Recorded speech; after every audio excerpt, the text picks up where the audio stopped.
SoundCartel. When it comes to uniforms, you'd be right to think boring. But what if you could combine the benefits that uniforms bring to a team with the look and fit that the team are keen to wear? From SoundCartel, I'm Nicole Goodman, and this is Business Essentials Daily.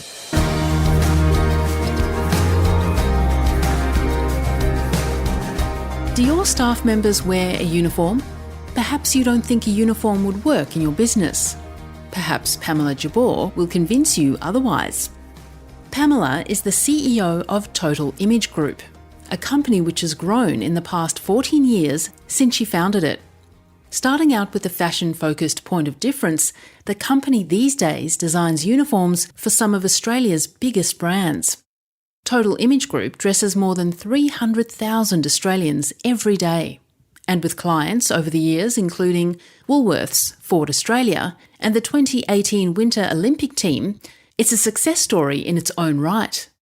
That's come from a lot of hard work and a lot of cold calling in the early days from Pamela, which we'll hear about shortly. First, Chris Ashmore asks whether uniforms really do help build morale and teamwork.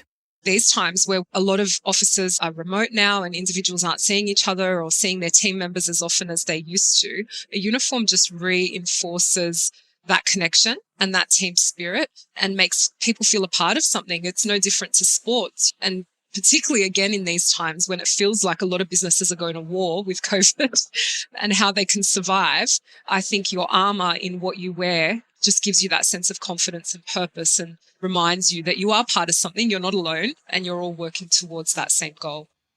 For, I suppose, traditional businesses and those in retail that, are actually open, does the company uniform only apply really to the frontline staff that meet the customers, or is it for everybody in the company? Look, that's a great question. I think there's always a place for a uniform. I think there's a time and a place, regardless of whether you're a top executive or a frontline employee. For example, we do quite a lot of retail uniforms, be it beauty, supermarket, and we've often had the managing director of these companies, often public listed, on TV talking to the world around what's going on in their business, and they're rocking their staff uniform. And I think it's a really important message. But not just that, when we design frontline uniforms or retail uniforms and tell that story right through to executive office, because there's casual Fridays, there's days where in retail managers are visiting their stores, and it's really important that they don't look like a customer but are part of that brand, and staff can identify that there's a head office employee there. So we find that whilst some corporate offices may not wear it every day, there's always a place and they tend to have something that they use it for. How does a business decide on what uniform is best for them and their team? I think it's a process, and I'm going to say this because it's what we do, but I think the first step is always to engage an expert. I think uniforms are complicated. It's a really tricky space, and if you don't know or don't have any experience in it, then there's people out there that do, like us. So my recommendation is always to go out to the experts, go out to the industry, uniform providers, ask them what people are doing in your space, get guidance around how you move forward. And if they're good at what they do, they'll be able to put you on that right path. And how often should you refresh the uniform? Well, gone are the days where uniforms lasted years and years and years. What we find is with our clients, after 3 years, we'll do a total redesign. We think that every 3 years, they need something completely fresh, completely different. And you see that with marketing. Things are just changing so quickly. Uniform is no different. But on top of that, we refresh our clients' ranges annually. So every 6 to 12 months, we'll review what's working, what's not, and pop in some additional pieces, take stuff out that's not working. And it keeps the staff excited and keeps the range fresh and not so boring. Now, we mentioned COVID, and in a time of COVID where many staff are working from home, how relevant are uniforms? More than ever, I would say. I did touch on this earlier in that there is that disconnection with offices. There's not that bonding of walking the lunchroom or having meetings in the same space. So I think uniforms just create that connection with your team that some are finding difficult. A lot of people are feeling really lonely and not a part of something. But even more importantly, it sets the tone for your day and routine, particularly with work from home. is so important. So changing your mindset, not wearing clothes that you would wear when you're bumming around the house or exercising, but putting on your work wardrobe, it sets your mind frame, you're ready for the day, and it will increase your productivity as a result. I also think it's really important that if you're participating in video meetings, which we most likely are, that you're representing yourself through what you wear. And what are some of the trends you've noticed with COVID era uniforms?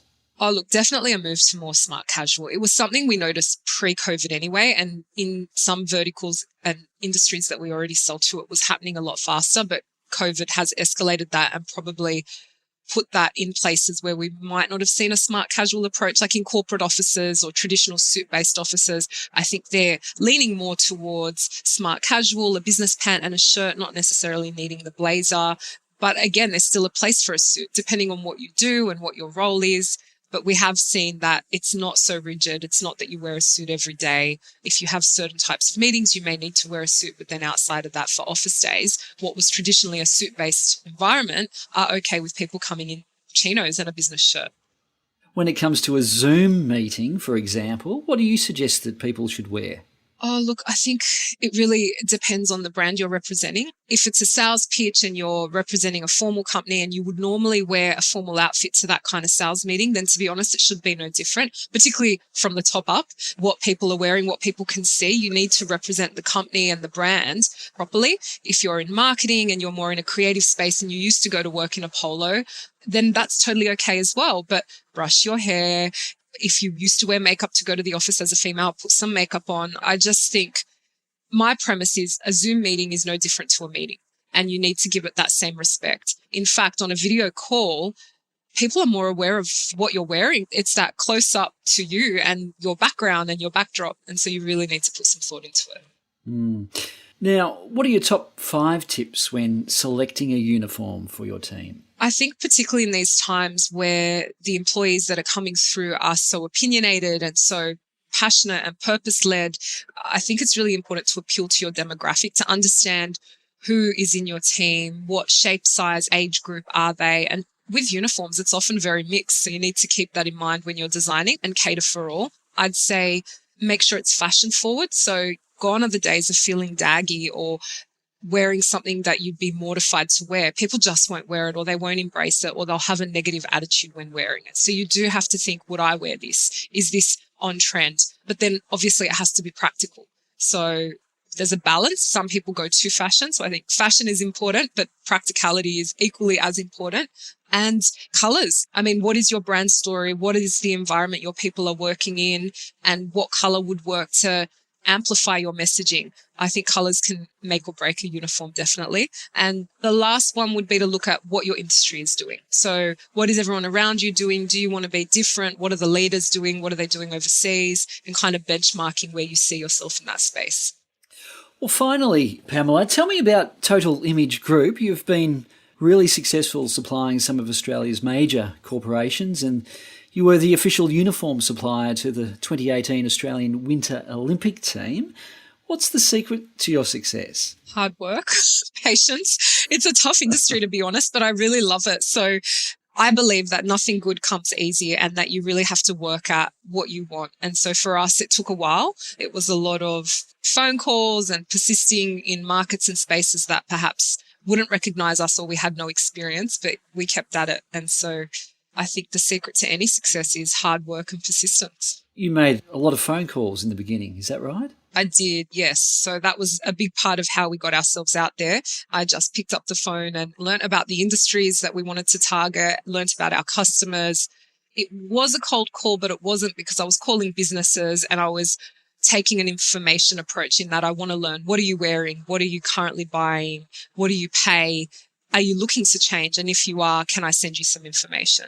And through that process, I did that for a year and made quite a few calls. But through that process, I was learning, first place, around what our industry is doing, and then taking that information away and building my business plan and marketing plan and strategies around what I'd learned.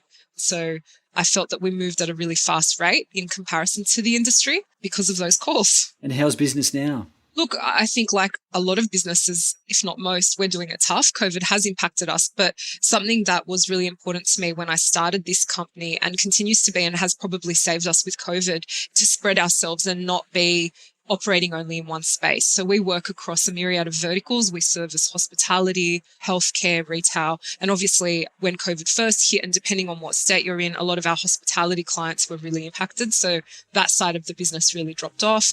But equally, we do supermarket uniforms and nursing home uniforms and hospital uniforms, and that kind of side of the business picked up. We also pivoted really quickly. I hate that word, but a lot of people did. And we looked at the industries that were doing well and what we could do extra to support them. And we added some product probably quicker than we've ever added to market. And that went really well. So we're still down, but we're doing well considering. That was Total Image Group CEO, Pamela Jabbour.